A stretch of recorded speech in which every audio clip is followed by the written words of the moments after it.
kunjungan ke gudang ketiga ya, setelah tadi PT Transbenua Logistik. Ternyata pergerakannya yang sudah keluar 2.600 dos dan masih tersimpan tertahan 4.620. Gudang kedua tadi PT Trans Marin Anugrah ya, yang sudah keluar 3.951 dos, masih tertahan 5.671 dos. Kemudian ini gudang ketiga MAJ Logistik dari 31.376 dos total yang sudah keluar sebanyak 15.619 dan masih tersisa di gudang ini adalah 15.757. Diyakini ya keseluruhan barang di 3 gudang ini adalah lebih pemilihan barang pekerja migran. Nah, yang sudah keluar itu otomatis adalah barang yang datanya pengirim tercatat di Sisco BP2MI sebagai pekerja migran Indonesia. Yang keluar otomatis yang tidak terdata, mereka yang disebut PMI unprocedural. Sekarang pertanyaannya, apakah karena mereka tidak terdata, apakah mereka karena unprocedural kemudian barangnya harus tertahan? Tidak, karena negara harus fair. Mereka ini kan penyumbang devisa. Kalau kita lihat rilis Bank Indonesia 2023, sumbangan devisa PMI 220 triliun pada negara ini, menempati sumbangan devisa terbesar kedua setelah sektor migas, itu diberikan tidak hanya oleh PMI resmi, tapi juga PMI unprocedural. Harusnya tidak ada dikotomis. Karena kalau bicara PMI prosedural, unprocedural itu harus bicara kegagalan negara kenapa mereka berangkat ke luar negeri secara unprocedural.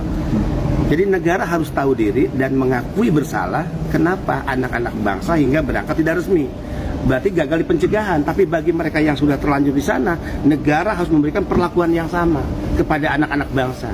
Hukum tertinggi itu adalah keselamatan warga negara, itu teori bernegara dimanapun. Nah sekarang apa jalan keluar? Saya sering guyon, mau nunggu Indonesia jadi juara Piala Dunia sepak bola, mau nunggu ayam kencing berdiri. Kalau peraturan yang memperketat, mereka harus lapor ya lewat portal peduli, mereka harus kita paksa menggunakan aplikasi, ya nggak akan pernah selesai. PMI sibuk dengan problemnya, dia mencari sesuap nasi bekerja di luar negeri untuk keluarganya. Tidak semua PMI itu ngerti aplikasi atau teknologi, tidak semua mereka punya waktu ya, dan urusan IT, teknologi, aplikasi itu kan banyak yang tidak familiar di mata mayoritas PMI. Nah sehingga BP2MI mengusulkan tidak hanya PMI yang tercatat, tapi yang tidak tercatat pun, karena barang tertahan ini korban dari peraturan dulu yang keliru, yang salah, dan kekeliruan itu diakui oleh negara dengan merevisi Permendag 36, maka jangan kekeliruan negara, kesalahan pemerintah, PMI, rakyat yang dikorbankan. Itu doli menurut saya. Ya, cara pemerintah mengakui kesalahannya udah benar, merevisi Permendag itu udah benar.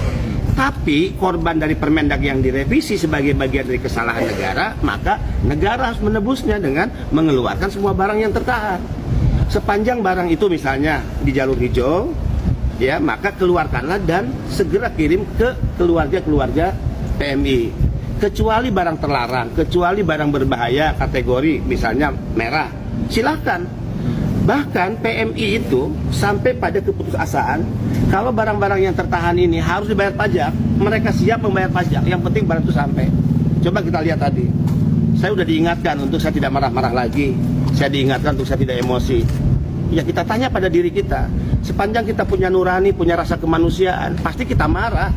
Ya, coba kalau para pejabat di Republik ini, dia tahu di antara barang ini ada milik mereka, saya yakin kok mereka nelpon pihak-pihak tertentu, tolong barang kami dikeluarkan. Atau ada barang keluarganya, tolong di sana ada barang keluarga kami keluarkan. Itu kan nggak keren. Di satu sisi dia tidak adil kepada rakyatnya. Yang ditunggu rakyat, ada pejabat negara di Republik ini menelepon siapapun, telepon Bea Cukai, telepon Kementerian Keuangan, telepon Kementerian Perdagangan, tolong dong di sana ada ribuan barang rakyat kami tertahan, tolong keluarkan. Itu yang paling keren. Kita lihat itu makanan-makanan hancur, tidak bisa lagi konsumsi oleh keluarganya. Mainan-mainan anak mungkin diberikan untuk ulang tahun anaknya tidak sampai. Tadi kita udah lihat ya barang-barang di PT Trans Marin Anugrah, itu ada pakaian-pakaian yang tadi saya angkat, saya lihat itu udah lapuk bahannya, mungkin dicuci 1-2 kali juga udah hancur, udah sobek-sobek. Sakit hati nggak PMI? Sakit hati. Marah nggak PMI? Marah. Di satu sisi dia beli dengan uangnya, dengan keringat, darah, air matanya, dia tinggalkan kampung, keluarga, istri, anak, dia mencari suap nasi di negeri orang, pemerintah terbantu, angka pengangguran berkurang, pemerintah terbantu, sumbangan devisa mengalir. Jadi jangan negara ini kalau sudah bicara uang, menyatakan PMI pejuang, tapi kalau bicara barang, PMI dianggap pecundang. Itu tidak fair, itu perilaku dolim, maka harus ada keputusan yang cepat. Keputusan yang cepat sederhana. Teman-teman Bea Cukai saya yakin juga nggak berani mengeluarkan serta-merta barang ini karena Bea Cukai bukan institusi di bawah Kementerian Perdagangan. Sementara barang impor itu diatur oleh Kementerian Perdagangan. Relaksasi pajaknya yang diatur oleh Kementerian Keuangan. Nah ini mengeluarkan barang impor. Ya, peraturan mana yang digunakan? Peraturan Kementerian Perdagangan. Ya, tidak sepenuhnya menjadi kewenangan dari Bea Cukai. Sehingga ini harus ditarik ke atas, ya, keputusannya.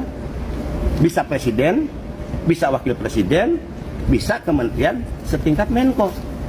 Apa keputusannya? Sudah benar peraturan yang dulu membuat kekacauan terkait barang impor, barang PMI ini direvisi, diganti, tapi ada persoalan pekerjaan rumah yang belum selesai, yaitu kebijakan ikutannya dengan mengeluarkan barang-barang yang tertahan. Nah itu yang ditunggu oleh rakyat, ya.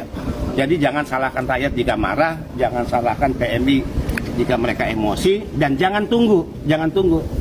Mereka meluapkan kemarahannya dengan cara mereka. Jangan menunggu misalnya mereka ya, melampiaskan kemarahan dengan cara mereka. Ya, ini yang selalu saya ingatkan. Udahlah, kita ini orang-orang yang digaji oleh uang rakyat. Tidak ada pejabat satupun di Republik ini, baik presiden sampai RT, yang gajinya dari nenek moyangnya tuh nggak ada. Negara ini presiden sampai ketua RT dibiayai uang negara, APBN, yang uang itu bersumber dari uang rakyat, bukan uang dari nenek moyang mereka. Para pejabat di Republik ini menikmati mobil dinas, digunakan berkantor sehari-hari, itu bukan uang nenek moyang mereka, itu uang rakyat. Ya, termasuk gaji yang diterima setiap bulan, dipakai makan, biaya kuliah sekolah anak-anak, itu bukan uang nenek moyangnya, uang rakyat. Maka ayo, ya, kita ini hidup di sebuah negara, yang negara ini milik rakyat, yang sumber keuangannya bersumber dari rakyat, maka totalitas lah kerja untuk kepentingan rakyat. Sekarang ada masalah nih rakyat, yaitu pekerja migran, barang-barangnya tertahan puluhan ribu. Tadi angkanya kalau di total ya 4.600 itu di PT Trans Banua Logistik, kemudian ada 5.671 di PT Trans Marin Anugrah, kemudian di sini ada 15.000. Ini aja udah 20.000 lebih dos barang. Belum kalau kita kunjungi gudang-gudang yang lain di Semarang, belum kalau kita kunjungi gudang-gudang lain di Jawa Timur, Surabaya. Ayo please ya. Tadi saya berdoa ya dengan segala keprihatinan saya. Saya nggak berdoa yang buruk-buruk. Saya hanya berdoa, ya Allah, berikanlah petunjuk pada pemimpin di Republik ini. Ya Allah, berikanlah ya petunjuk kepada para pejabat di pemerintahan di negara ini. Bukakanlah hati nurani mereka, bukakanlah kearifan jiwa dan pikiran mereka. Hanya itu aja kok. Apa sih yang kurang pada rakyat ini? Rakyat sudah memberikan segalanya pada kita. Tinggal sejauh mana kita memberikan sesuatu yang berharga, ya, yang mengembirakan, membahagiakan rakyatnya. Negara ini kan dimanapun secara teori lahir untuk membahagiakan rakyatnya. Jadi kalau negara menciptakan peraturan, kebijakan yang justru menyengsarakan rakyatnya, kita tidak sedang bernegara. Kita sedang membangun sebuah kekuasaan yang dolim. Tapi kalau kita sedang membangun negara, kita sedang membentuk sebuah pemerintahan demokrasi, kita sedang mengangkat para pemimpin yang dipercayakan melalui pemilu legislatif, pemilihan presiden, pemilihan kepala daerah, maka semua mereka adalah mandataris rakyat. Mandataris artinya apa? Kerjanya untuk siapa? Bukan untuk nenek moyangnya, bukan untuk keluarganya, ya, bukan untuk kelompoknya, bukan untuk kepentingan partai politiknya. Totalitas siapapun dia bekerja untuk rakyatnya, dan nggak perlu lihat rakyat ini siapa, berasal dari mana, suku bangsa apa, agama apa, dilahirkan di mana, dulu dia nyoblos kita atau nggak boleh dilihat. Ya, makanya beda secara teori siapa yang disebut negarawan, siapa yang disebut politisi. Negarawan akan berbicara tentang generasi berikut, tapi politisi hanya akan bicara bagaimana pemilu berikut. Jadi kalau bukan kepentingannya, bukan kepentingan partai saya, dia nggak ada kepentingan untuk mengurus. Nah, kita ingin pejabat di Republik ini memiliki sikap kenegarawanan. Artinya, ayo fakta sudah kita temukan, bukan cerita bohong lagi. bahwa pasca direvisi Permendak, pasca rapat-rapat di tingkat kementerian lembaga, pergerakan keluar barang dari gudang itu hanya kecil persentasenya, dan ada puluhan ribu barang yang masih tertahan.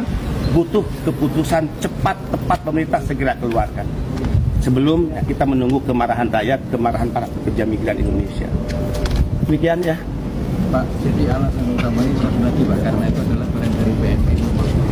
Iya, dulu kan awal-awalnya barang-barang ini kan dicurigai, sehingga kan saya marah dulu. Janganlah kalian mencurigai rakyatnya sendiri. Barang PMI dicurigai jasa titipan, barang PMI dicurigai untuk diperjualbelikan, barang PMI dicurigai untuk bisnis. Kenapa saya katakan nggak pernah curigai itu pada pejabat yang keluar negeri pakai uang negara, pakai paspor diplomatik, belanja di sana, nyelundupin barang juga. Itu dong yang dicurigai. Masa rakyat sendiri dicurigai? Ya, para pejabat negara yang brengsek, yang kadang-kala nakal, nyelundupin barang nggak pernah dicurigai, bahkan nggak pernah diberi sanksi.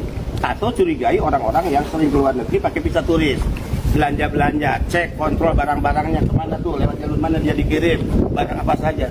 Ini PMI punya barang apa? Makanan untuk keluarganya, barang bekas ya untuk diberikan pada saudaranya, kalaupun yang baru itu hadiah istimewa untuk ibu bapaknya. Please, apalagi yang dicurigai? Bahkan dulu dianggap mengancam produk ya nasional, dianggap mengancam produk nasib dari UMKM. Saya tantang waktu itu, mana datanya, mana faktanya? UMKM di negeri ini mati karena barang-barang yang dikirim PMI. Ya, kemudian produk-produk nasional bangkrut karena barang-barang PMI, nggak ada tuh yang bisa menyodorkan datanya. Ya, mudah-mudahan lah ada kearifan, ada hati nurani yang berbicara, ada kejernihan berpikir, dan ada tanggung jawab kepada rakyat bahwa ini barang rakyatku, maka akulah yang harus mengeluarkan kebijakan untuk segera mengeluarkan barang-barang ini. Ini yang kita harapkan ya. Pasca sejak kemarin juga belum ada peningkatan signifikan. Ya, kecil pergerakannya. Ini sangat disayangkan, kecil pergerakannya. Ya. Dan ternyata efek dominonya kan tidak hanya kepada PMI sebagai korban, PJT ini korban loh. Semakin banyak barang tertahan, dia harus melipat gandakan karyawannya untuk bekerja. Ya, kemudian karena tertahan, supir-supir tidak bekerja, tidak bisa mencari nafkah karena barang tertahan. Supir udah berbulan-bulan. Jadi efek dominonya itu dialami oleh PMI, otomatis bea cukai juga ya mengalami dampak efek dominonya, PJT mengalami efek dominonya, kerugian yang sangat luar biasa ya, mereka harus membayar sewa gudang ya, kemudian juga tadi supir-supir yang harus mengantar barang-barang ini distribusi nggak bekerja berbulan-bulan, padahal mereka harus makan untuk keluarganya. Nah, ini harus segera diakhiri. Yang diharapkan apa Pak dari setelah sidang ini? Saya tentu ya sudah menyiapkan langkah-langkah atas fakta-fakta ini untuk bertemu dengan Watminpres, dan Watminpres kita akan sarankan dan kita sodorkan bahwa ada problem yang sangat serius yang membutuhkan keputusan yang cepat dari negara ini. Oke, makasih ya. Saya mau di mana?